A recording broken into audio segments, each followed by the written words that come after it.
Hey, good morning, family. How's everybody doing? It's your girl. Man, I've been this cold, whatever this is I have. I might have to take myself to the hospital because it ain't moving. I'll start this. It's not moving out my chest, so I'm hoping it's not pneumonia. And I have been hearing about a lot of people getting pneumonia lately. But I know the other day was crazy, going off on my son and stuff. And I apologize to my son for calling him a nigga because he hates that word. But I told him I don't apologize for anything else. I'm kind of glad that this happened because it opened up a wound, a deep-rooted wound that need to be addressed, and it's in everybody's family with children and parents and how these kids are so angry, and, like I told my son, when I came out this time, I was coming out no matter what it looked like. I'm not letting nobody take me back down.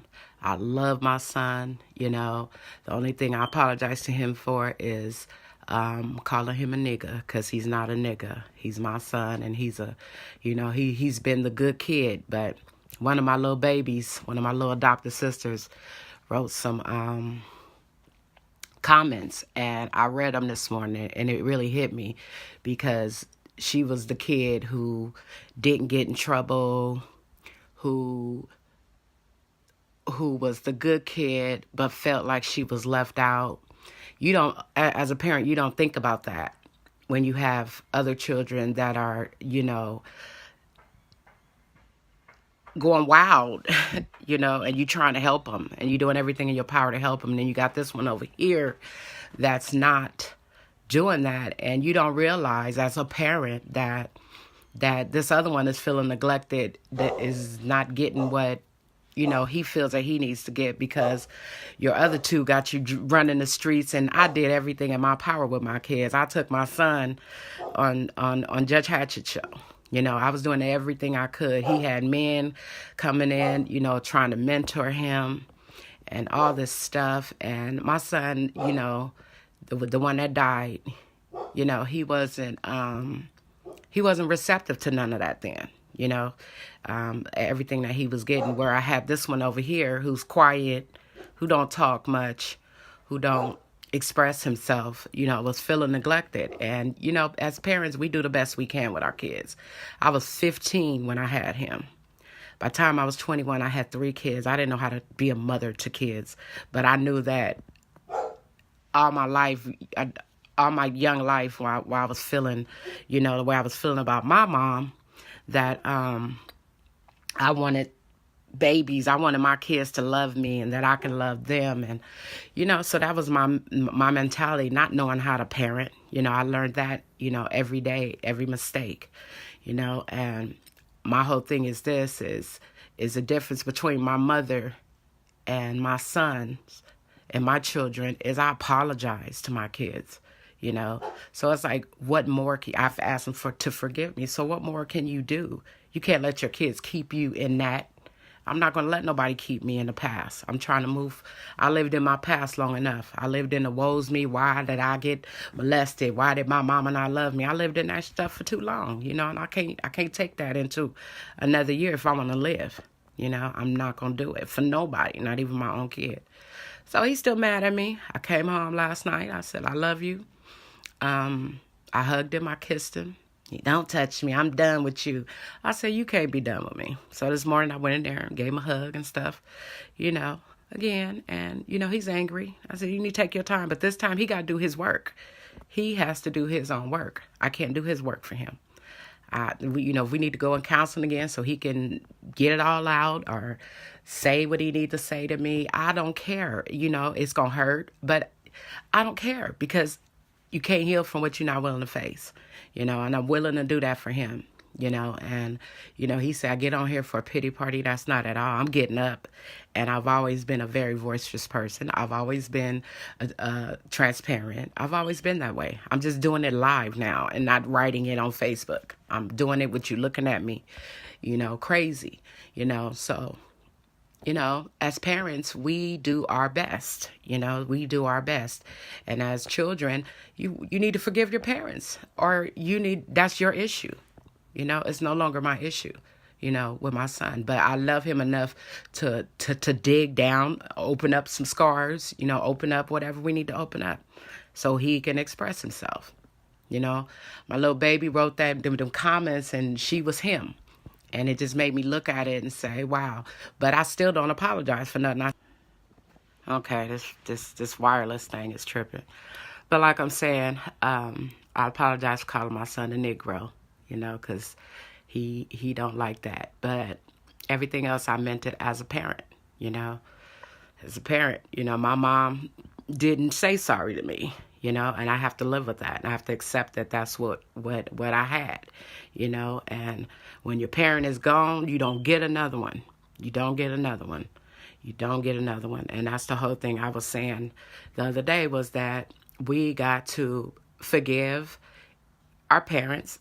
We got to love them through, just like we got to love them through, and I went hard for my kids their whole entire lives. Mari was, to me, he was the first one. He was spoiled, to me, but let him tell it. He got beat. I didn't beat my kids. I whooped their ass with a belt. I didn't whoop them with sticks and extension cords and all of that. He didn't had to take a bath before and get his butt whooped. But other people that was in their life, may have done some harsher things. I went through a lot as a kid. I had to go in the nut house for trying to kill myself, and somebody had to take care of my kids. When I was in drug addiction, somebody had to take care of my kids. So, there are probably things that happened that I don't know. But I know I've never beat my kids. I whooped their ass just like I got whoopings, Shit, my grandmother whooped me at least twice, 3 times a week because I was bad. I was rebellious. You know what I'm saying? So, when you see your kid constantly, speaking of this, it hurts, because it's like, okay, what more do you want from me? You want to keep me feeling guilty? You want to keep me in this, in the past of all my mistakes? I've made my mistakes. He said this morning to me, he said, you were irritated because you didn't have no cigarettes. I was like, no, I had 1 cigarette left. So that was not my problem that morning. I was sick. I was laying in my bed, and you came in here with your stuff, and I didn't agree with you, and you got mad at me. And then it turned into us. It's because the whole thing wasn't even about me and him.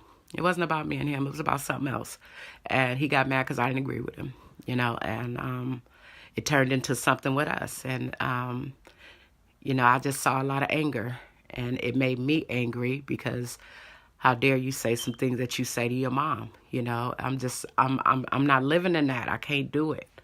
I can't do it. I gotta live. I can't keep going back in the past. So I apologize to my son, and I'm apologize to him publicly for calling him a nigga, but I don't apologize for getting on Facebook, because this is probably something that needed to happen so that we can move forward. We can move forward in our relationship, and if he don't want one, that's his problem. But like I told him this morning, I'm your mama. Ain't nothing you can do about it. Nothing you can do about it.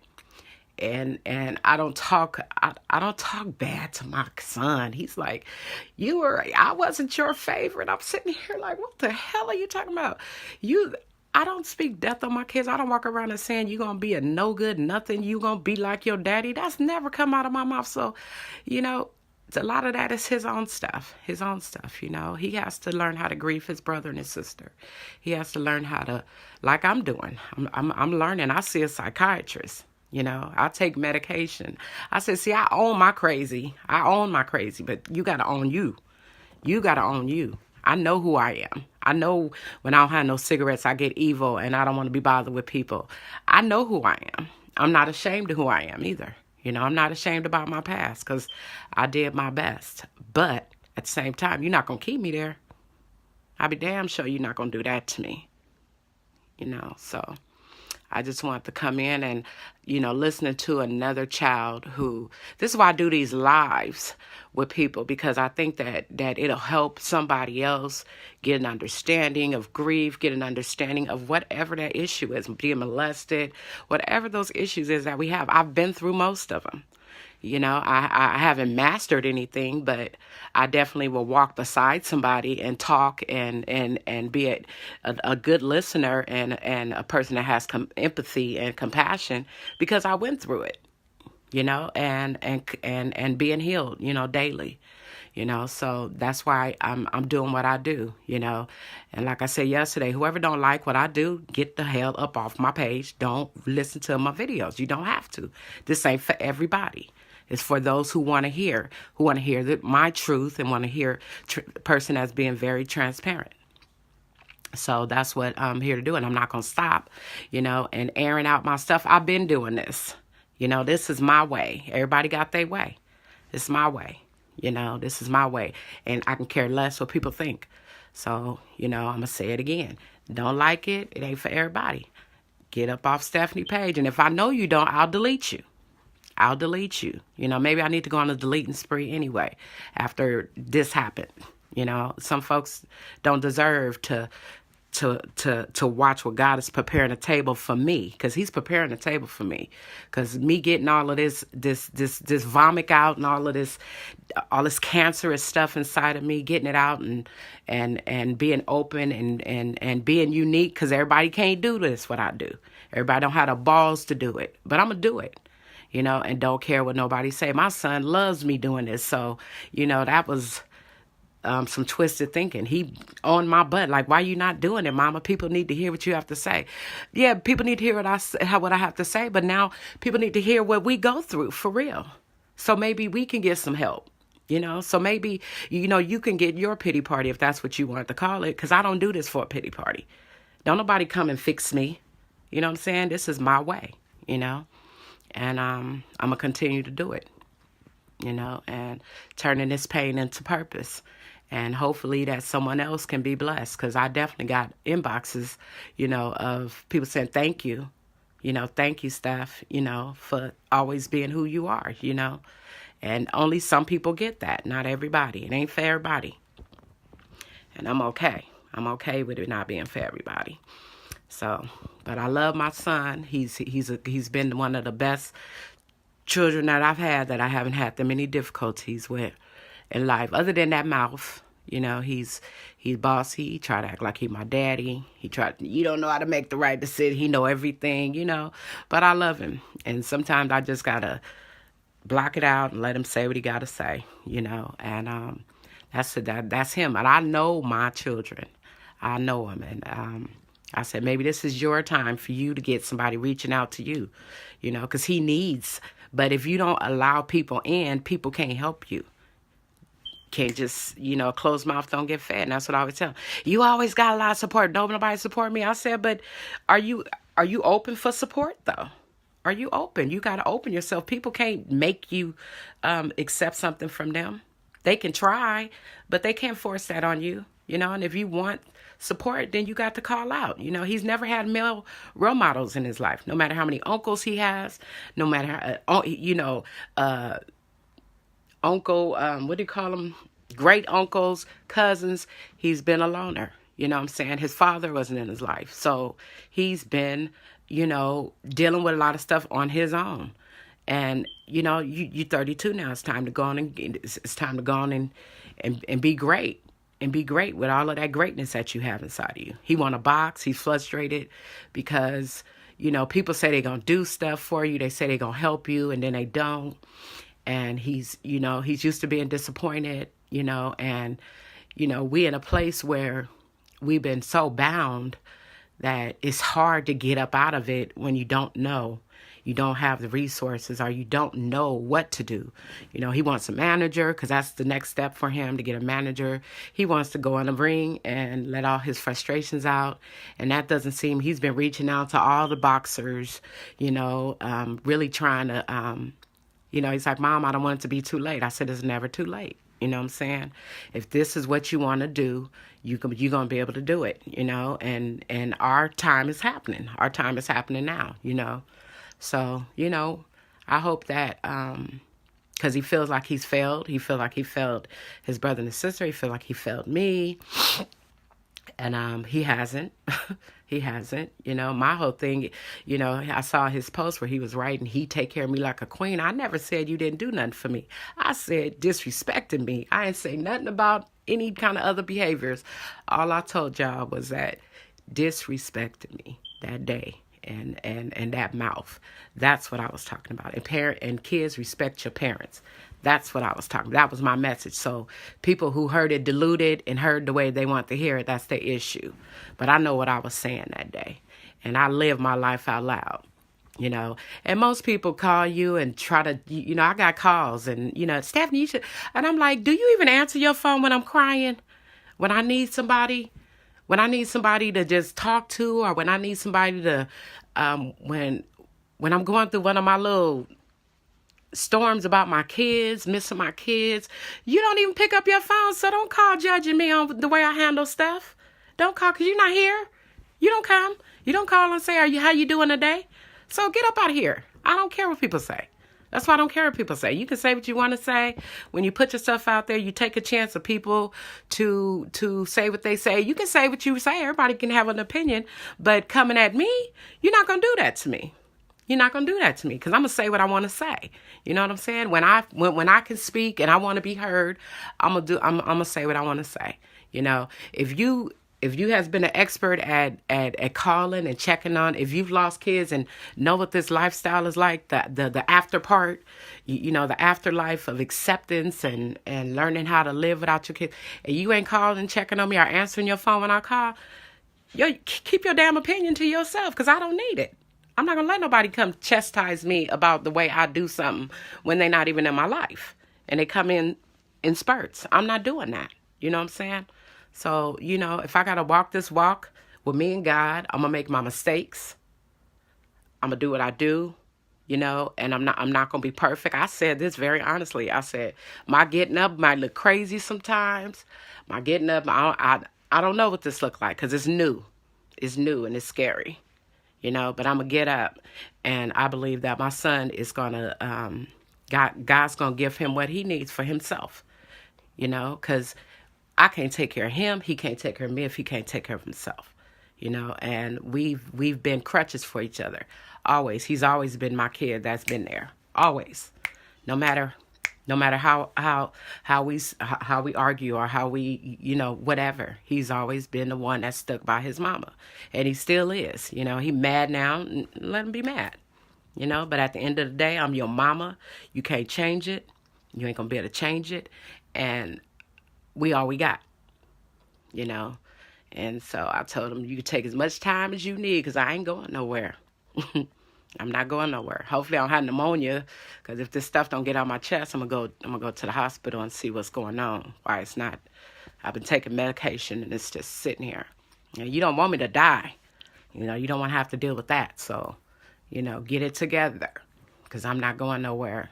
And I'm going to say what I need to say because I'm going to always be your mama. If I'm 80 and because Amari's 15 years younger than me, I'm 80 and you 75, whatever. I'm going to always be your mama, and I love you, and that's just it. That's just what it is. But I want to come on today because my son, I know I went crazy the other day and I meant it. I don't feel bad. But I do feel bad for calling him that name because he hates it. He hates when I say nigga, period.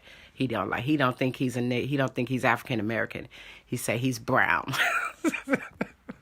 That's his nationality. He ain't African American. They done poisoned y'all brain. I said, you be in the world all by yourself, son. Because he the only person that thinks that. I ain't black, I'm brown. So that's his nationality. He's brown. But I love you, fam, and thank you for just always listening, watching, encouraging. Even the ones who got negative stuff to say, I even thank y'all because what I'm saying, you let me know that I'm on the right track when you got negativity to say. Especially when you judging a book by its cover and you haven't opened it up and read it. You got to sometimes get to know a person. Don't judge them by the first thing that you see or the first thing that you think or because somebody else don't like you. That shit is so, it's so fried and dead. I ain't got time for that. You know what I'm saying? Don't like somebody because somebody else don't like them. You're missing out on something that can be great for you when you do that, you know. But that's why I never get caught up in that not liking somebody because somebody else don't like them. I don't like your ass because I don't like you. It ain't because somebody else don't. I don't do that. I don't do people like that. But God is good. I look crazy. I don't care because I've been sick, y'all, and making it through these holidays and dreaming about my kids, my mom, you know, and dealing with my son and, you know, the grandkids. You know, I watch my sister's kids, grandbabies open up their gifts. I said, I'm going to have my day where I could do that. I said, next year I'm going to be applying for some grandma stuff. The grandmas get, you know, to sign up to get toys and stuff for the grandkids. I'm going to have my time, though, to be able to enjoy that. But it was a joy to watch yesterday morning. I was sick, but I got up and, you know, I even slept good at my sister's. You know, I had a good time. And she cooked her butt off. I helped a little teeny bit, you know. But I said, oh, look at mama jumping all in you. Because in my family, is my grandmother to cook, my mom, my Auntie Regina, myself. I was the grandbaby that could throw down like the OGs, you know. And but my sister got that flavor going because everything she cooked was good. Everything. It was excellent. I came home, brought my son a plate. The plate's still sitting in there. He's so stubborn. I was, boy, you better go eat that food before I eat it. Because he got some good stuff in there. You're going to be stubborn if you want to. But I love you, family. I'm going to get out of here. I just took some more medicine, and hopefully by tomorrow, if it's not, you know, lightened up, I'm gonna go in emergency so I can make sure I don't have pneumonia. Cause I got a lot of work to do and I can't go nowhere right now. All right, I love you, family. And hi, everybody. I didn't say nobody's names. Hi, Pamela, Charles, Phyllis, Picola, Edward, Cynthia, Mimi, Jacori, I love you, Pierre, Errol, Ladina, Catherine, Unique, hey, Pinky, hey, sis, Maria, hey, Angela, hey, Uncle Billy, hey, Sister Angela, Samuel, Rio, Deborah, Catherine, Claudia, hi, cousin, Teresa, Marlo, Derek, what's up, Derek, Jasmine, Robert, Patricia, Dr. Sabrina, all the way from the D. Hey. Hey, Kevin. Okay, your girl's out of here, y'all. I'm gonna try to feel better. And you know, I just hope this helps somebody. I hope this helps some kids. Now, you know, even adult kids being disrespectful to their parents. We only get one, you guys. Let's respect. And let's even as parents be understanding to our kids stuff too, because I had to get some when I read my little boo-boo's little stuff she wrote, I said, you know, I get it because I was her. But you know, we just got to learn how to, you know, life is too short. So many people have died just in December and in November. They don't come back when they go. You know, be careful how we treat each other because life is short. We all seconds away from losing it. And you don't want to have that on your heart. You know, when my mom died, I didn't have to, you know, I was crazy because I'm already crazy. But I didn't have to feel no kind of way because I took damn good care of my mama no matter what. And take care of each other. So I love you. Muha fam.